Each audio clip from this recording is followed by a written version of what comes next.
আইসিসিতে আজকে একটা board meeting হয়েছে এবং সেই বোর্ড মিটিং এ টি-20 বিশ্বকাপে বাংলাদেশের ভেন্যু বা গ্রুপ পরিবর্তন করা হবে কিনা এইটা নিয়ে একটা ভোটের আয়োজন করা হয়েছে এবং সেই ভোটে নাকি বাংলাদেশ হেরে গেছে। মানে টি-20 বিশ্বকাপে বাংলাদেশের ম্যাচগুলো ভারত থেকে সরিয়ে শ্রীলঙ্কায় দেয়া হবে কিনা বা বাংলাদেশের গ্রুপ সুইচ করা হবে কিনা এইটার পক্ষে আর বিপক্ষে একটা ভোটের আয়োজন করা হয়েছিল। সেইখানে নাকি বাংলাদেশের পক্ষে তেমন একটা ভোট পড়ে নাই, বাংলাদেশের বিপক্ষে বেশি ভোট পড়েছে এবং আইসিসি নাকি ফাইনালি এই সিদ্ধান্তে এসেছে যে বাংলাদেশের ম্যাচগুলো বা ভেন্যুগুলো পরিবর্তন করা হবে না। বাংলাদেশ যদি টি-20 বিশ্বকাপ খেলতে চায় তাহলে ভারতে যেই খেলতে হবে, আদারওয়াইজ বাংলাদেশের পরিবর্তে তারা অন্য কোনো দল যেমন স্কটল্যান্ডকে টি-20 বিশ্বকাপে অন্তর্ভুক্ত করবে।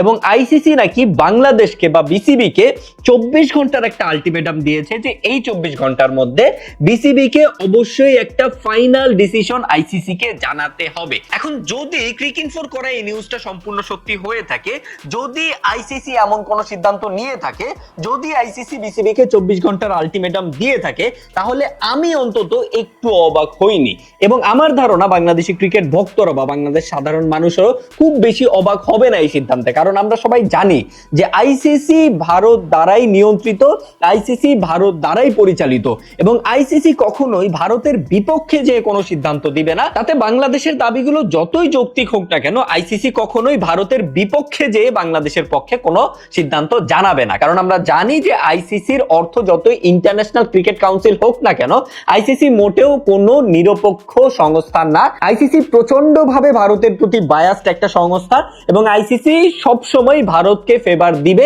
ভারতের বিপক্ষে যে বাংলাদেশকে ফেভার দেবার কোনো প্রশ্নই আসে না। তাই আইসিসি যদি সত্যি সত্যি এমন কোনো সিদ্ধান্ত নিয়ে থাকে এবং আইসিসি যদি সত্যি সত্যি বিসিবি কে 24 ঘন্টার আলটিমেটাম দিয়ে থাকে, তাহলে আমি অন্তত একটু অবাক হইনি এই নিউজটাতে। এখন দেখার বিষয়টা হচ্ছে আইসিসি যদি সত্যি বিসিবি কে এরকম কোনো সিদ্ধান্ত জানিয়ে থাকে এবং আইসিসি যদি সত্যি বিসিবি কে 24 ঘন্টার একটা আলটিমেটাম দিয়ে থাকে, তাহলে বিসিবি এখন কি করবে? দেখুন, বিসিবি এবং বাংলাদেশ ক্রীড়া মন্ত্রণালয় শুরু থেকেই বলে আসতেছে যে বাংলাদেশের সম্মান সবার আগে, আমাদের সম্মান বিসর্জন দিয়ে আমরা ভারতে খেলতে যাব না। এটা শুরু থেকেই বিসিবিও বলে আসতেছে, আমিও বলে আসতেছি, আমরাও বলে আসতেছি, আমরা বাংলাদেশের যত ক্রিকেট ভক্ত ছিলাম সবাই এই কথাই বলে আসতেছি, এই কথাই এখনো পর্যন্ত আমরা অনর আছি। বাট বাংলাদেশ ক্রিকেটের সাথে রিলেটেড আরো অনেকে এই বিষয়টা চাচ্ছে না, তারা আমাদের সাথে সহমত না। তারা চাচ্ছে যে ভারতে বাংলাদেশের নিরাপত্তা থাক বা না থাক, ভারতে গেলে বাংলাদেশের সম্মান থাক বা না থাক, বাংলাদেশের অবশ্যই টি-20 বিশ্বকাপ খেলতে ভারতে যাওয়া উচিত। বিশেষ করে বাংলাদেশের ক্রিকেটাররা কেউই আসলে আমাদের সাথে সহমত না, বা আমরা যদি বলি যে বাংলাদেশের আসলে ভারতে টি-20 বিশ্বকাপ খেলতে যাওয়া উচিত না, এই কথাটার সাথে বাংলাদেশের ক্রিকেটাররা সহমত না, মোটেই সহমত না। আমার ধারণা একটা সিঙ্গেল ক্রিকেটারও আসলে আমাদের সাথে সহমত না। প্রত্যেকটা ক্রিকেটার, আমি জানি না দু একজন ব্যতিক্রম থাকতেই পারে, বাট প্রত্যেকটা ক্রিকেটার বা মোস্ট অফ দ্য ক্রিকেটার চায় যে ভারতে যে হলেও তারা বিশ্বকাপে অংশগ্রহণ করতে। কারণ এটা খুব স্পষ্ট যে আসলে বাংলাদেশের ক্রিকেটাররা দেশের প্রতি তাদের লয়্যালটি কতটুকু বা দেশের প্রতি তাদের সম্মান রক্ষার্থে তাদের চিন্তা ভাবনা কতটুকু, এইটা নিয়ে আমরা অনেক বেশি সন্দিহান।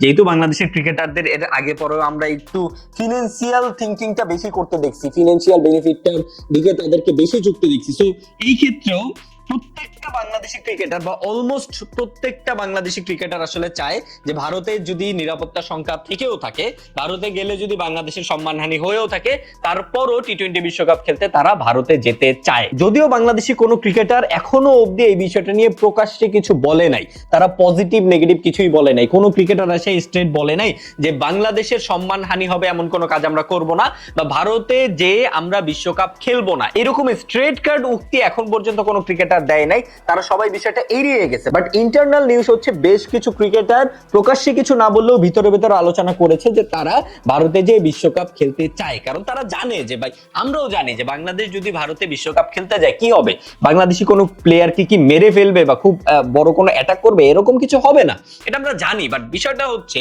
বাংলাদেশ যদি ভারতে টি-20 বিশ্বকাপ খেলতে যায়, তাদের প্লেয়ারদেরকে না হয় ভারত নিরাপত্তা দিল, কিন্তু সমর্থক কই ভাই, বাংলাদেশের সমর্থক কই? যেহেতু ভারত বাংলাদেশকে ভিসা দিচ্ছে না, তো বাংলাদেশ থেকে কেউ তো আসলে বাংলাদেশকে ভারতে যে সাপোর্ট করতে পারবে না ভাই। একটা বিশ্বকাপে একটা দেশের যদি কোনো সমর্থকই না থাকে, তো বিশ্বকাপে বাংলাদেশের খেলাগুলো কেমন পানসে হয়ে যাবে না? যাকগে সেসব কথা, এখন দেখার বিষয় হচ্ছে আইসিসি যদি সত্যি সত্যি বিসিবি কে 24 ঘন্টার একটা আলটিমেটাম দিয়ে থাকে, তাহলে বিসিবি এখন কি করবে, এইটাই হচ্ছে সবচাইতে বড় বিষয়। বিসিবি কি এখনো অবধি তাদের পূর্বের কথায় অনড় থাকবে যে বাংলাদেশ ভারতে যে টি-20 বিশ্বকাপ খেলবে না, নাকি বিসিবি এখন কিছুটা নমনীয় হবে এবং ক্রিকেটারদের সাথে আলোচনা করে হয়তো ভারতে যে বিশ্বকাপ খেলার জন্য রাজি হয়েও যাবে? এইটাই এখন দেখার বিষয়। আমরা খুব শীঘ্রই হয়তো বিসিবির থেকে এবং আইসিসির থেকে অফিসিয়ালি বিষয়টা সম্পর্কে জানতে পারবো। এখন আসলে আমাদের মানে ক্রিকেট ভক্ত হিসেবে আমাদের আর কিছু বলার নেই, এখন শুধু আমাদের দেখার বাকি এবং সেইটা দেখার জন্য আমাদের অপেক্ষা করতে হবে।